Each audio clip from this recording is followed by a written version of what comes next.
Assalamualaikum warahmatullahi wabarakatuh. Perkenalkan, nama saya Muhammad Yusran dari kelas A1 Teknik Informatika dengan NIM 24024014026. Di video kali ini saya akan menjelaskan beberapa pertanyaan dari mata kuliah basis data. Yang pertama, definisi semantik model dan contoh gambarnya. Semantik model adalah model yang digunakan untuk mendefinisikan hubungan antara data berdasarkan makna atau semantik yang terkandung dalam data tersebut. Tujuan utama dari semantik model adalah untuk menyediakan gambaran yang lebih intuitif dan manusiawi tentang data serta bagaimana data tersebut digunakan dalam konteks dunia nyata.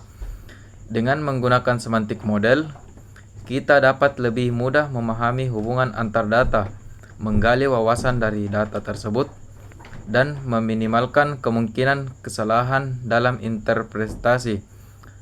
Dalam konteks database, model semantik berfokus pada pengorganisasian data berdasarkan konsep dan hubungan yang relevan dengan pengguna, bukan hanya berdasarkan struktur teknis.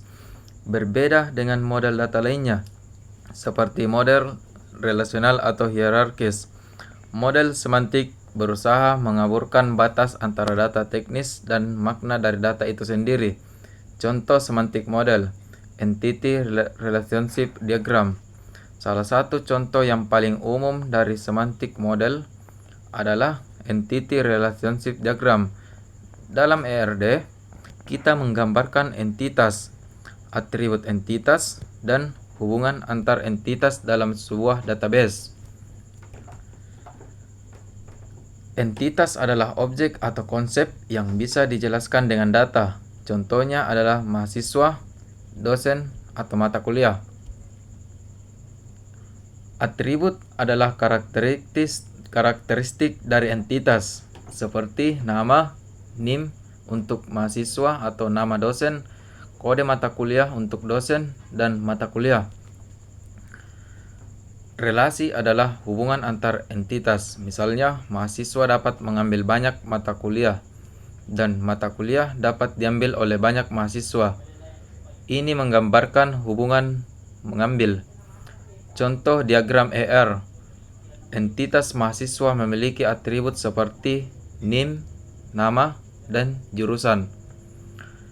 Entitas mata kuliah memiliki atribut seperti kode mata kuliah, nama mata kuliah. Hubungan antara mahasiswa dan mata kuliah adalah mengambil dengan kardinalitas banyak ke banyak atau many to many, yang artinya satu mahasiswa bisa mengambil banyak mata kuliah dan satu mata kuliah bisa diambil oleh banyak mahasiswa.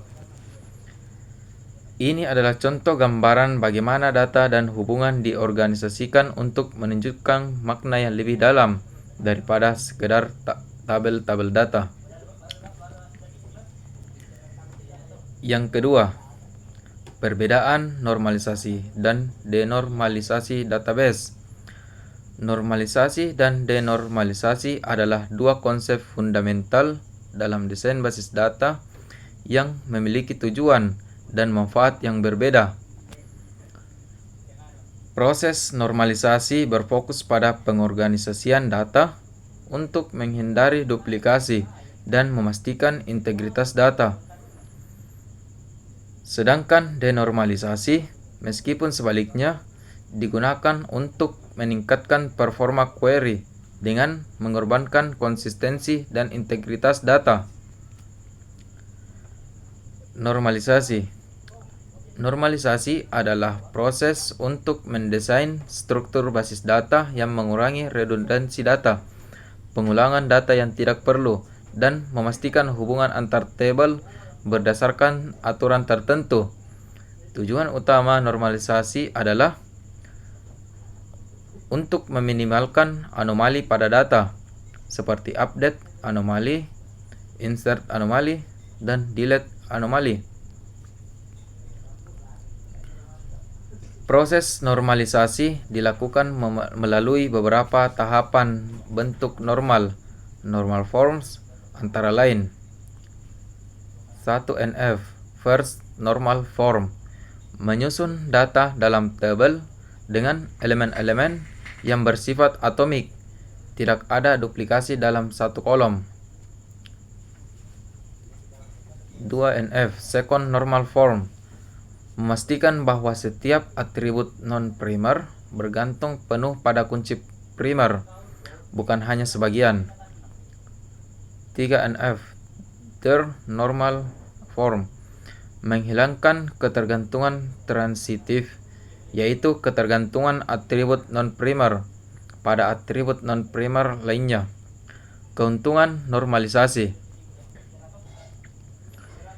mengurangi redundansi data dan inkonsistensi, mempermudah pemeliharaan data, menyediakan integritas data yang lebih baik. Namun, dalam beberapa kasus, normalisasi bisa menyebabkan performa query yang lebih lambat karena banyaknya tabel yang perlu di-join. Denormalisasi. Denormalisasi adalah proses kebalikan dari normalisasi. Denormalisasi menggabungkan tabel-tabel yang telah dinormalisasi untuk meningkatkan performa query, khususnya pada operasi baca, read operation. Proses ini mengorbankan efisiensi penyimpanan dan integritas data karena menyebabkan duplikasi data. Contoh denormalisasi adalah menyimpan informasi yang sudah ada dalam tabel terpisah ke dalam satu tabel besar yang menggabungkan banyak atribut. Keuntungan denormalisasi: meningkatkan performa query, terutama pada query yang kompleks dengan banyak join. Mengurangi waktu pemrosesan dan latensi, terutama pada sistem yang sangat sibuk atau real time. Mempermudah penggunaan data pada aplikasi tertentu, misalnya laporan yang sering diakses. Namun, kerugiannya adalah kemungkinan terjadinya inkonsistensi data karena adanya duplikasi. Nomor 3, cara kerja query. Query adalah instruksi yang diberikan untuk berinteraksi dengan database. Pada dasarnya, query digunakan untuk mengambil, memasukkan, memperbarui, atau menghapus data dalam database. Bahasa yang paling umum digunakan untuk menulis query adalah SQL, Structured Query Language. Cara kerja query, langkah-langkah. Menulis query.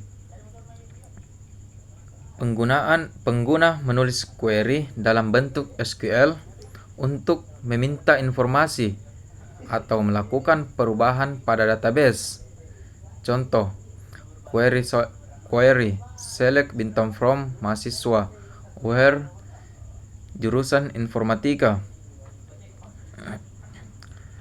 Parsing query DBMS, Database Management System, memeriksa query untuk memastikan bahwa sintaksis dan strukturnya benar.